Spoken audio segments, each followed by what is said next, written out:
Floyd Mayweather Jr. es celebrado como uno de los mejores boxeadores de todos los tiempos, un campeón invicto que conquistó múltiples divisiones de peso y construyó un imperio alrededor de su legado impecable. Sin embargo, hay un capítulo menos conocido en su historia, uno que no ocurrió bajo los reflectores del ring de boxeo, sino tras los fríos e implacables muros de una prisión. Bienvenido al lado oscuro del boxeo, donde desvelamos todos esos secretos que este increíble, pero aterrador mundo quiere mantener enterrados. Empezamos. En el año 2012, Floyd Mayweather enfrentó una de las pruebas más duras de su vida tras recibir una sentencia por violencia doméstica. Su paso por prisión representó un desafío extremo, plagado de tensión, hostilidad y traiciones inesperadas. Lo que vivió tras las rejas exigió de él un nivel de fortaleza física y mental que nunca antes había requerido. En este relato, exploramos los aspectos desconocidos de su encierro, desde la violencia interna hasta los aprendizajes inesperados dentro de un ambiente feroz. Acompáñanos a descubrir cómo una de las luchas más importantes de Mayweather ocurrió lejos del cuadrilátero. Todo comenzó cuando Mayweather fue sentenciado a 90 días de prisión por un incidente con su expareja, Josie Harris, en medio de una conflictiva relación. Esta condena manchó una carrera que hasta entonces se había caracterizado por su éxito imbatible y sus enormes ingresos. Durante los meses previos a su encarcelamiento, mientras se preparaba para una próxima pelea, la realidad cambió bruscamente al verse frente al sistema de justicia penal. Ni su fama ni su fortuna lograron evitarle las consecuencias legales. La opinión pública se dividió. Mientras algunos valoraban sus aportes sociales, otros lo condenaban moralmente. Con el día de su entrada a prisión acercándose, Floyd tomó medidas para proteger a su familia, incluyendo un pago de $100,000 a la madre de su supuesto hijo y la promesa de ayuda económica regular. Pero la respuesta que recibió no fue la esperada. Ella lo demandó por una suma millonaria, sumando una amarga traición a la creciente lista de problemas. La situación empeoró cuando se supo que el niño no era biológicamente suyo, a pesar de haberlo presentado públicamente como su hijo. La noticia fue devastadora y lo dejó enfrentando un torbellino de emociones. Mientras tanto, la fecha de su ingreso a prisión se acercaba inexorablemente. El 1 de junio de 2012, Mayweather ingresó al centro de detención del condado de Clark, en Las Vegas.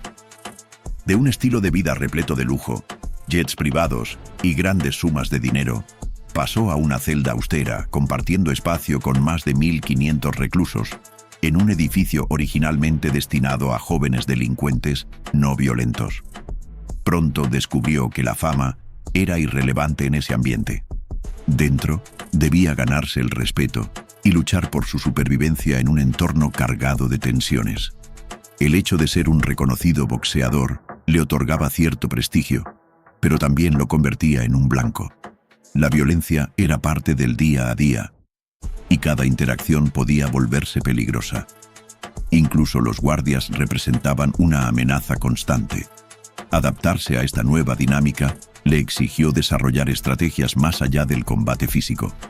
Durante su tiempo en prisión, Floyd se vio obligado a moverse con cautela. Las jerarquías sociales eran complejas y cualquier desacuerdo podía desencadenar un conflicto. Aunque su reputación le daba ventaja, pronto se dio cuenta de que necesitaba algo más que fuerza bruta para mantenerse a salvo. Esta lección se hizo especialmente evidente cuando protagonizó una violenta pelea con Carl, un preso conocido por su carácter agresivo. El enfrentamiento comenzó como una simple discusión, pero rápidamente escaló hasta convertirse en una batalla física. Acorralado en un espacio reducido, Floyd aplicó sus habilidades pugilísticas, pero se enfrentó a una realidad sin reglas ni árbitros. Finalmente, otros presos intervinieron para separarlos, y los guardias enviaron a Floyd al aislamiento. Esa pelea no solo lo dejó con moretones, sino también con profundas marcas emocionales. En la soledad de una celda de 6x9, sin más estímulos que sus propios pensamientos, Mayweather comenzó a reflexionar sobre su vida, sus errores y lo que realmente significaba sobrevivir en un entorno tan despiadado. El aislamiento, lejos de quebrarlo, se convirtió en una experiencia reveladora. Comprendió que debía mantener la calma, pensar estratégicamente y adaptarse para sobrellevar los días restantes. Aquella experiencia fue un punto de inflexión en su vida. La prisión lo despojó de comodidades, pero también le enseñó que la fuerza verdadera reside en la capacidad de resistir, aprender y evolucionar, incluso en los lugares más sombríos. El hombre que una vez reinó en el mundo del boxeo, rodeado de multitudes y acumulando fortunas, se encontraba ahora completamente solo. Había perdido todo aquello que alguna vez definió su identidad como campeón. Con el paso del tiempo, Mayweather transformó el aislamiento en una etapa de introspección. Sin más distracciones que las paredes de su celda, dedicaba sus días al entrenamiento físico, flexiones, abdominales y boxeo de sombra. Sin embargo, el verdadero combate era interno. Aislado, tuvo que enfrentarse a sí mismo, a sus pensamientos y a las decisiones que lo habían llevado hasta allí. En ese silencio obligado, comenzó a reconectar con el hombre que fue, aquel joven que había surgido de la nada para conquistar el boxeo mundial. Reflexionó profundamente sobre su pasado, sus relaciones fallidas y las decisiones legales que lo arrastraron a la cárcel. Entendió que su encarcelamiento era consecuencia directa de sus actos, pero también vio en ello una oportunidad para reconstruirse. La lucha ya no era por mantenerse en forma, sino por su estabilidad emocional y claridad mental. En soledad, aprendió a vivir sin el eco de los aplausos, hallando paz en un entorno donde antes solo había inquietud. Mayweather empezó a aceptar esa nueva realidad. Comprendió que, aunque no podía controlar lo que ocurría a su alrededor, sí podía elegir cómo reaccionar. Ese periodo de reclusión no lo quebró, sino que lo fortaleció. Salió del aislamiento con una visión distinta, enfocado en sobrevivir, en fortalecerse y en regresar con otra perspectiva. Al volver al módulo general, supo que el desafío apenas comenzaba. La prisión era un entorno tenso, donde el respeto debía ganarse sin exhibicionismos, y la fuerza bruta no era suficiente. Allí, la astucia valía tanto como los puños. Rodeado de miradas expectantes y desafíos constantes, Floyd evitó caer en provocaciones. Había aprendido que no toda batalla merece ser librada. Comprendió que seleccionar sus enfrentamientos era tan vital como saber defenderse. En ese ambiente cargado de códigos no escritos, las alianzas eran esenciales. Su nuevo compañero de celda, Earl, un veterano con años tras las rejas, se convirtió en una guía. Earl le enseñó que la verdadera influencia dentro del penal no se imponía a gritos, sino con inteligencia, prudencia y estrategia. Floyd empezó a manejarse con más calma, evitando tensiones innecesarias y comprendiendo las complejidades sociales del lugar. Sin embargo, su fama seguía siendo una espada de doble filo. Algunos presos querían desafiarlo, poner a prueba su reputación. Aún así, eligió la moderación. Descubrió que el autocontrol era su mejor defensa, que mantener la cabeza fría valía más que reaccionar por impulso. Su mente se volvió su herramienta más poderosa. El entorno carcelario lo empujó al límite. No había escapatoria del estrés constante ni refugio en su pasado como figura pública. Pero en ese caos, algo cambió en él. Una conversación con un recluso mayor, Buck, fue crucial. Buck, que llevaba más de 15 años encarcelado, notó el flujo constante de cartas que recibía Floyd. Le explicó que esos mensajes no solo eran muestras de apoyo, sino recursos en potencia. Le enseñó a identificar entre líneas quienes querían ayudar realmente, ya sea con dinero, productos o contactos. A partir de ahí, Floyd aprendió a construir una red de apoyo a través de la comunicación. Empezó a pedir ayuda concreta, a leer intenciones ocultas en palabras amables y a gestionar su entorno con más destreza. Dejó de depender exclusivamente del sistema penitenciario para sobrevivir y comenzó a sentirse menos atrapado. Comprendió que sobrevivir no era solo cuestión de fuerza física, sino de usar todas las herramientas a su alcance, incluidas la estrategia social y la resiliencia emocional. Con el tiempo, Floyd se transformó. Pasó de ser un hombre impulsivo a uno más reflexivo. Dominaba las reglas tácitas de la prisión, sabía cuándo hablar, cuándo callar y cuándo retirarse.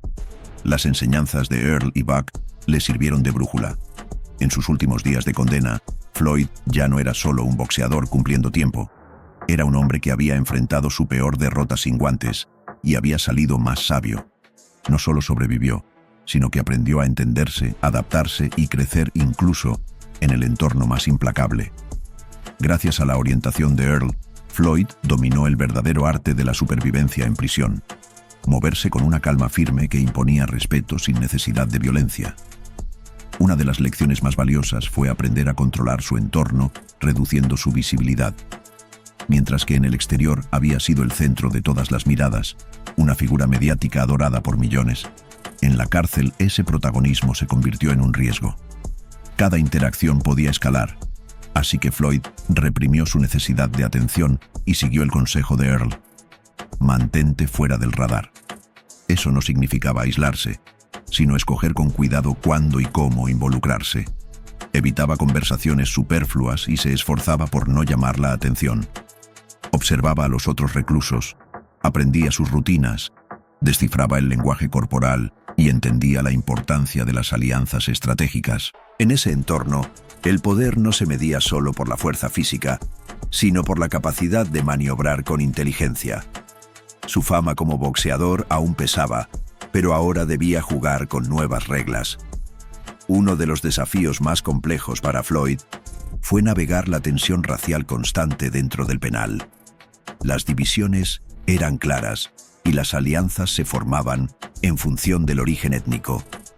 Como figura negra de alto perfil, cada uno de sus pasos era observado tanto por los presos como por los guardias.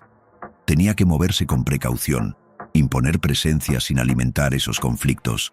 En medio de ese ambiente tenso, ocurrió un cambio inesperado. Comenzó a desarrollar empatía. A pesar de que muchos de los internos eran delincuentes endurecidos, Floyd empezó a ver más allá del delito. Veía hombres con familias, con historias, con años tras las rejas y sin esperanza de salir. Esa comprensión humana no le facilitó la vida, pero sí le otorgó una perspectiva más profunda sobre la condición humana y sobre sí mismo. Reflexionaba más. Pensaba en sus decisiones, en los errores cometidos. Ya no había enojo, sino enfoque. La cárcel se convirtió en un viaje de introspección. Con el tiempo, entendió que sobrevivir no era solo una cuestión física, sino mental. La prisión era un tablero cambiante que exigía adaptabilidad y lectura del entorno. Las lecciones que aprendía sobre paciencia, estrategia y comportamiento humano le servirían más allá de los muros. Aprendió a manejar lo impredecible. La violencia podía surgir sin previo aviso y ya no podía reaccionar por instinto. Pensaba, calculaba, actuaba con intención. Empezó a aplicar pequeñas manipulaciones, no desde la malicia, sino como mecanismo de defensa. Influía en percepciones, provocaba tensiones controladas entre otros si era necesario. Su mente, afinada por años de competencia, se convirtió en su mayor aliada. Además, aprendió a aceptar ayuda y a formar alianzas clave. El tiempo en aislamiento le había enseñado a confiar en sí mismo, pero fueron relaciones como la que tuvo con Buck las que le mostraron el poder de la colaboración. Buck, condenado a cadena perpetua, se convirtió en mentor. Le enseñó a interpretar las cartas de los admiradores, a construir conexiones útiles y a asegurar apoyo desde el exterior. Gracias a esas enseñanzas, Floyd no solo resistía, sino que aprendía a prosperar dentro del sistema. Las cartas, los mensajes, los pequeños favores, todo formaba parte de una estrategia mayor que le devolvía una sensación de control. La brutal pelea con Cal, los roces con otros reclusos, el caos de los primeros días. Todo se transformó en lecciones de adaptación. Floyd dejó de ver la cárcel solo como castigo y empezó a verla como una escuela brutal donde aprendía a sobrevivir de forma inteligente. Su mentalidad cambió. entendió que la verdadera fuerza estaba en la paciencia, la estrategia y la disciplina emocional. Cuando su condena llegaba a su fin, Floyd ya no era el mismo hombre. El joven temerario que había buscado fama y fortuna era ahora alguien que valoraba el autocontrol, la humildad y el propósito. La cárcel no lo destruyó, lo transformó. El caos, la violencia, la traición y la soledad fueron parte de un aprendizaje profundo. Al salir, no volvió al boxeo solo por la gloria o el dinero. Volvió para demostrarse que podía aplicar lo aprendido también en la vida real. La empatía, la lectura social y la gestión emocional se volvieron parte esencial de su día a día. Ya no peleaba por pelear, peleaba con conciencia. Su enfoque era estratégico, paciente, medido. La prisión le enseñó que sobrevivir no es resistir pasivamente, sino adaptarse, pensar y actuar con inteligencia. Su regreso al boxeo fue aún más exitoso. Permaneció invicto, pero ahora con una calma distinta. La confianza que da haber vencido al mayor enemigo, uno mismo. Las lecciones de la cárcel se integraron en su forma de ser. Paciencia, cálculo, autocontrol. La prisión no solo le quitó la libertad, le dio otra visión. Floyd entendió que la verdadera lucha estaba dentro, y esa, la más dura de todas, también la ganó. Pero hasta aquí llegamos con este intenso viaje al oscuro pasado del boxeo. Nos vemos en un siguiente vídeo.